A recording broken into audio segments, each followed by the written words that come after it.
अल्लाह कल्ला है वाहद महबूब सबदा।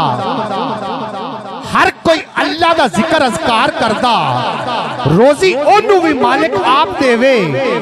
ओदी अजमत दा जेड़ा इनकार करदा ते बंदा लख वारी ओनू रह भुलदा।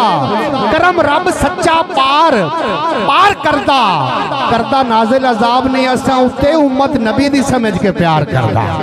करदा नाज़िल अज़ाब ने असां उत्ते उम्मत नबी दी समझ के प्यार करदा। ते क्यों प्यार करदे ने कि पहलियां उम्मतां करदियां सी गुनाह जिस दम विगड़ जांदा सी हर बदकार दा मुंह।